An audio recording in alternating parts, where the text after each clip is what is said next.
Hasta ahora, lo que hemos visto del estudio estadístico bidimensional, pues hemos visto cómo se recogen los datos, que se recogen como un par de números que luego forman con todos los individuos de los que hemos recogido la información la distribución bidimensional. Después hemos organizado esos datos en tablas simples o tablas de doble entrada, que tenemos aquí una de ellas de la que vamos a partir para hacer lo siguiente. Y la siguiente fase de un estudio estadístico, ¿cuál es? Pues en todo estudio estadístico se organizan los datos en una tabla y después lo que hacemos es representar dichos datos en una gráfica. Vale. En las gráficas que utilizamos en estadística unidimensional, pues ya la conocéis: diagrama de barras, histograma, polígono de frecuencias o diagrama de sectores. Vale, pues casi las gráficas de un estudio estadístico bidimensional son más sencillas y solo vamos a trabajar dos, que son el diagrama de dispersión o nube de puntos o un diagrama de barras tridimensional. ¿De acuerdo? Vamos a empezar por el diagrama de dispersión o nube de puntos, que es lo que más se suele utilizar. Bueno, pues ¿cómo representamos o cómo construimos o dibujamos un diagrama de dispersión o nube de puntos? Pues la diferencia es que tenemos que colocar estos datos que ya son o vienen dados por un par de números en el plano. Bueno, pues lo que vamos a hacer es, en nuestros ejes coordenados, como hacíamos en los histogramas, da igual, los diagramas de barras, colocábamos en los ejes coordenados y aquí luego va a estar la diferencia en cómo a partir de los datos lo representamos. Al ser bidimensional, la diferencia cómo a partir de estos datos que son bidimensionales vamos a representar esto, que solo en principio me da dos ejes.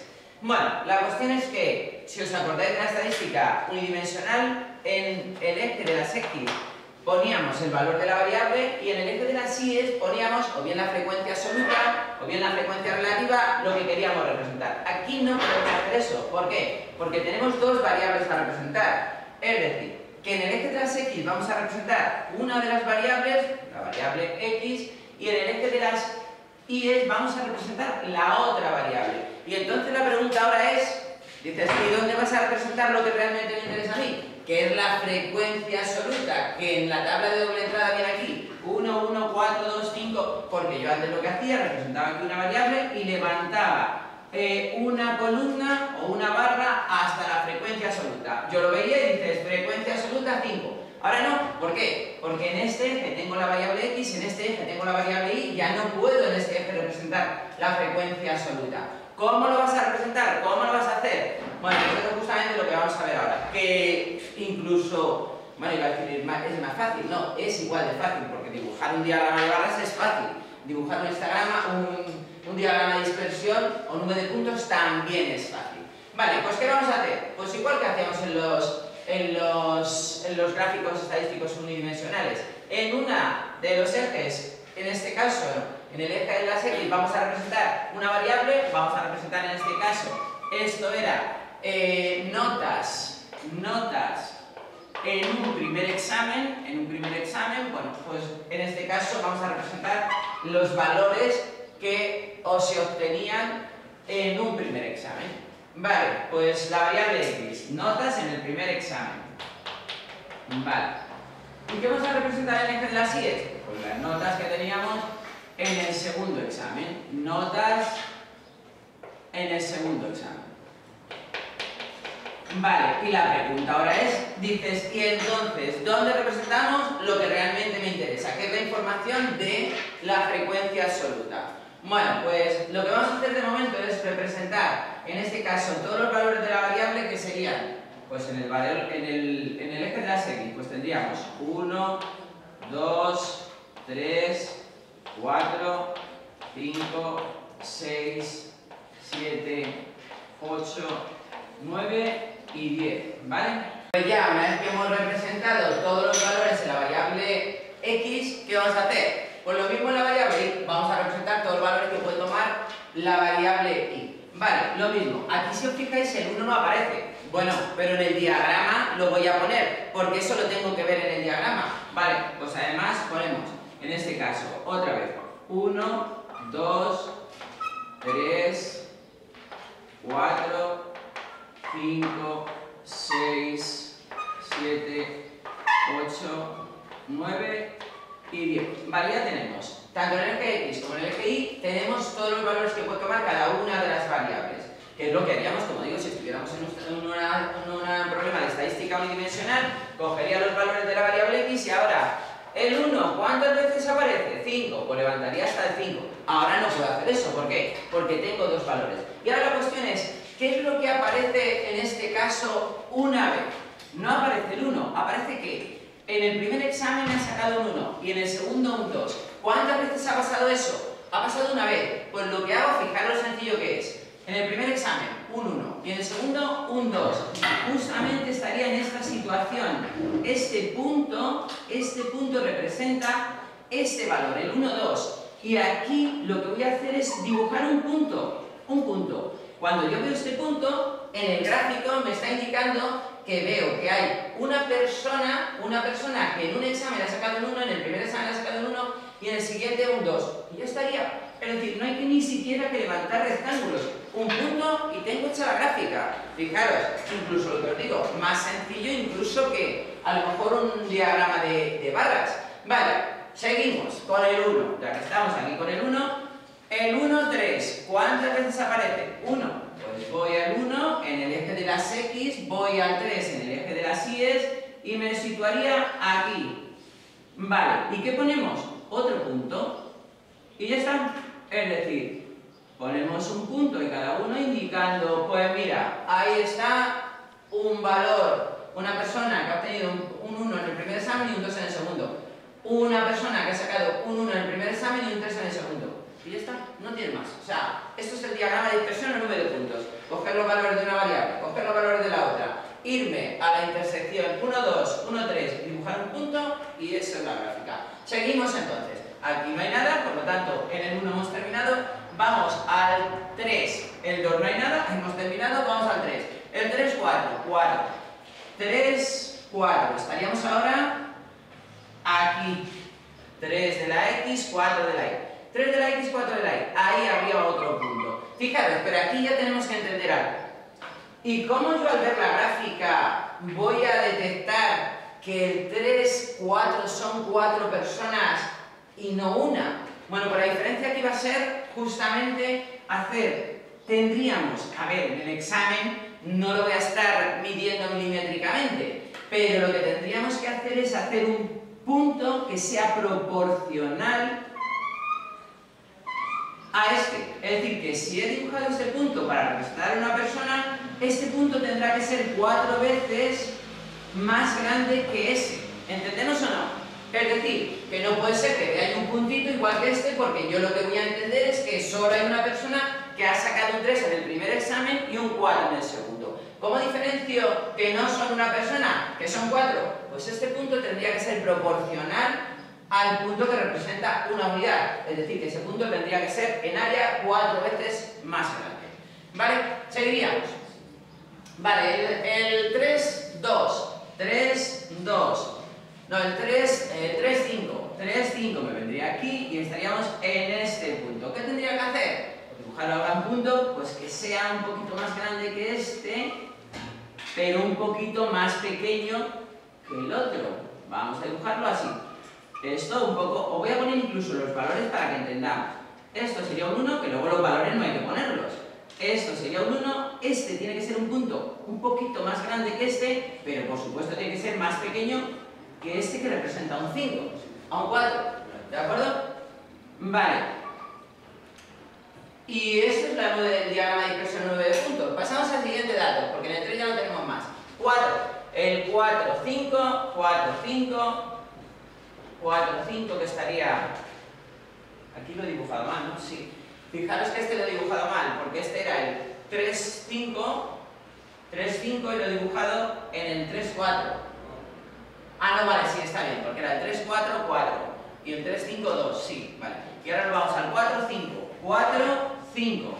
El 4, 5, 4 de la X, 5 de la Y estaría aproximadamente centrado aquí. Y ahora, ¿el punto ese cómo tendría que ser? Pues hombre, tendría que ser proporcionalmente 5 veces más grande que el del 1. Vale, pues es un poquito más grande que este, ¿sí o no? Y aquí lo mismo, pues hombre, milimétricos no vamos a ser, pero bueno, que desde luego todos los puntos no pueden ser iguales. Vale, y dice, bueno, pues este sería el 5, que tendría que ser un pelín más grande que este. ¿Entendemos o no? Vale, lo dicho, vamos a hacer esto un poquito más pequeño para que se vea un poco la diferencia. Vale, este sería 4 y este sería 5. ¿Sí o no? Vale, y en el 4 ya habíamos terminado. Vamos al 5. Vamos al 5. Y lo mismo, en el 5, 5 es 10. 5, 5, 10. 5, 5 estaría aquí. Y aquí, lo mismo. Aunque no se me junte un punto con otro, aunque va a ser difícil. Aquí, a la hora de representarlo, pues podría haber dejado un poquito más espacio para que no se me juntara un punto con otro. Ahora es 10. Es decir, que el punto...